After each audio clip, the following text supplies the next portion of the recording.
Lalu pertanyaan besarnya bagaimana kini peluang Anies Baswedan bisa berlayar di Pilkada Jakarta? Kita ulas bersama Koordinator Relawan Anies, Laude Basir, pakar politik yang juga Direktur Eksekutif Indo Strategik Ahmad Korul Umam, dan sebenarnya kami juga sudah mengundang perwakilan dari PKS, namun kemudian belum merespons undangan dari kami. Tapi nggak apa-apa, kita masih melanjutkan pembahasan pada malam hari ini.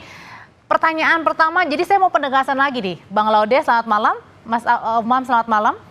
Selamat malam. Assalamualaikum warahmatullahi wabarakatuh. Waalaikumsalam. Jadi saya mau penegasan kembali lagi Bang Laude. Sebenarnya ada nggak sih tenggat waktu yang diberikan oleh PKS sampai 4 Agustus kepada Mas Anies?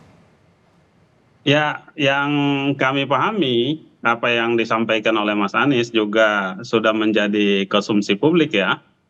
Beberapa hari ini kemarin beredar voice note dari Mas Anies kepada Ketua DPW PKS DKI Jakarta, bahwa tenggang waktu itu Mas Anies juga cukup kaget ya, artinya tidak memperoleh keterangan yang jelas. Makanya beberapa waktu yang lalu kepada teman-teman jubir PKS, saya juga sempat bertanya, itu disampaikan dalam forum mana kan gitu ya, seperti apa bentuknya, apakah lisan ataupun tertulis. Tapi terlepas dari itu, ya memang urusan konfigurasi pasangan cagup dan cawagup memang selayaknya dan biasanya itu dibicarakan secara bersama. Ya tentu saja pimpinan partai juga calon pengantinnya. Ya calon pengantinnya adalah Mas Anies kan gitu. Itu yang bisa kita pahami dari proses yang selama ini berjalan dari setiap pemilu kan gitu. Berarti kalau misalnya kemarin-kemarin nih antara PKS dan juga Mas Anies ini manis begitu ya hubungannya, kalau sekarang mulai getir dong berarti? Saya rasa tetap manis ya, hubungan tentang pencalonan ini memang kan menjadi kewenangan Mas Anies sendiri ya, di tim kami itu Mas Anies sendiri, karena kan levelnya beliau harus berbicara dengan para pimpinan partai. Ya kami para jubir akan meneruskan terhadap apa yang diperbincangkan jika itu memang dirasa perlu. Tetapi kalau masih merupakan konsumsi terbatas ya tentu kita juga dengan sangat terbatas menyampaikan ke publik. Tapi yang hari ini kita rujuk dan jelas kan bukan asumsi ataupun wacana-wacana yang berkembang di media. Yang sudah sangat jelas itu adalah bahwa PKB sudah memproses dukungan terhadap Mas Anies, dideklarasikan secara resmi oleh Ketua DPW-nya, pun demikian oleh PKS, itu kan secara resmi oleh Presiden PKS, dan demikian pula oleh Nasdem. Itu yang real pantas kita rujuk. Tapi itu kalau dari PKB kan masih DPW ya, belum DPP-nya. Oke. Ya, dari PKB tapi kan masih DPW-nya, belum ketuk palu di DPP-nya, Bang Laude. Itu kan proses di Despekada, kemudian sampai kepada kemudian di DPP, artinya butuh waktu kan gitu ya. Dan waktunya kan pendaftaran itu akan dimulai pada tanggal 27 sampai 29 ya. Kita anggap kami teman-teman relawan itu menganggap bahwa proses yang hari ini berjalan adalah proses sebuah negosiasi, dan itu wajar saja kan gitu ya, ada tarik ulur, itu hal yang biasa. Kami pihak relawan tetap mengkonsolidasikan diri untuk jalan bergerak bagaimana membangun dukungan terhadap Mas Anies. Tapi pertanyaan besar juga Mas Umam, kenapa nih dari PKS yang tadinya manis banget bersama dengan Mas Anies, Aman juga sudah tergabung dalam pasangan Aman, Anies Sohibul Iman, tapi kemudian tiba-tiba ada bicara soal tenggat waktu, dan kabarnya juga Mas Anies ini nggak tahu tentang tenggat waktu. Ini sebenarnya permainan atau real memang ada tenggat waktu? Ya, tampaknya memang ada ekspektasi yang berbeda antara di satu sisi tentu teman-teman dari PKS barangkali juga berharap mendapatkan kepastian dengan siapa bisa berlayar untuk menggenapi 20% threshold dalam pencalonan gubernur di Jakarta. Memang ada beberapa sinyalemen, sinyal politik dari sejumlah partai seperti Nasdem dan juga PKB. Tetapi tentu kepastian itu bukan hanya dari statement, tetapi dalam bentuk surat clear, rekomendasi yang kemudian siap untuk didaftarkan di KPU. Dan pendaftaran itu tidak harus kemudian menunggu sampai kemudian tenggat waktu 27 Agustus. Tetapi begitu sudah confirm, sudah ada deal, kesepakatan, maka kemudian pendaftaran bisa dilakukan. Pertanyaannya, mengapa kemudian dalam rentang waktu yang sudah sekian lama belum ada tanda-tanda itu? Nah, situasi ini yang tampaknya membuat partai-partai seperti PKS kemudian menjadi agak goyah. Terlebih ketika ada upaya operasi politik untuk menggergaji rencana pencalonan Anies Baswedan yang kemudian dengan melakukan upaya negosiasi dan juga kompromi dengan kalkulasi kepentingan ekonomi politik yang barangkali jauh lebih menguntungkan bagi PKS, baik dalam konteks eksistensi kepentingan di Jakarta, termasuk juga lingkup nasional. Nah, kalau informasi spekulatif yang berkembang selama ini adalah PKS tetap mendapatkan posisi cawagup, dan itu adalah call tertinggi yang pernah diajukan termasuk pada proposal politik pada Mas Anies Baswedan, dan kemudian di saat yang sama juga mendapatkan kursi jatah menteri di pemerintahan yang baru. Nah, kalau misal memang ini betul real, maka kemudian pragmatisme dan juga oportunisme dalam konteks politik praktis dalam konteks dinamika pilkada menjadi real, dan itulah adanya. Dan tentu dalam konteks catatan demokrasi menjadi kompleks di sana. Oke, Mas Umam, tapi lebih berat yang kemana sampai dengan sekarang ya setidaknya melihatnya? PKB memang yang lebih menguntungkan banyak jika bergabung ke Kim, akhirnya meninggalkan Pilkada Jakarta untuk mendukung Anies Baswedan, atau memang ini upaya untuk mengebosi agar seorang Anies Baswedan ini tidak bisa maju di Pilkada Jakarta?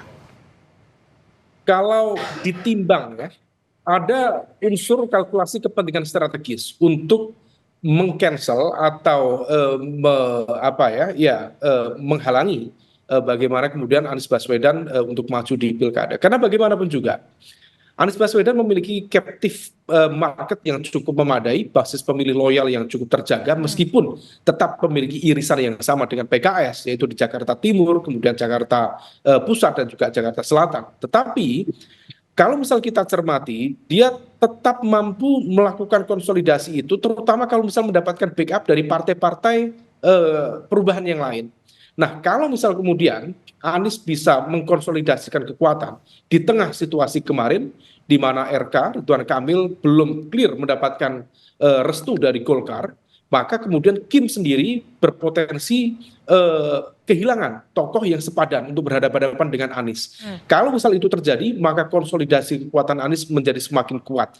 Kalau misal kemudian Anies menang di Jakarta, maka Jakarta bisa bertransformasi menjadi kekuatan oposisi yang cukup kuat, terutama di hadapan kekuasaan baru Prabowo Gibran. Nah, kita tahu di Pilpres kemarin Anies tampil begitu impresif, menjadi rival yang cukup kompetitif. Memang gap elektabilitasnya jauh dengan Pak Prabowo, tetapi argumen narasi yang digunakan betul-betul mampu memecah konsentrasi dari terutama misalnya Pak Prabowo dalam beberapa kali debat. Nah, kalau misal itu dibiarkan, maka artinya Jakarta berpotensi menciptakan potential threat atau ancaman atau tantangan dalam konteks kontestasi kekuasaan jangka menengah, yaitu di 2009. Nah, ini yang tampaknya menciptakan operasi politik yang cukup sistematis dan juga masif untuk memastikan. Dan diawali dari Pilkada Jakarta sekarang begitu ya maksudnya ya Mas Umam ya?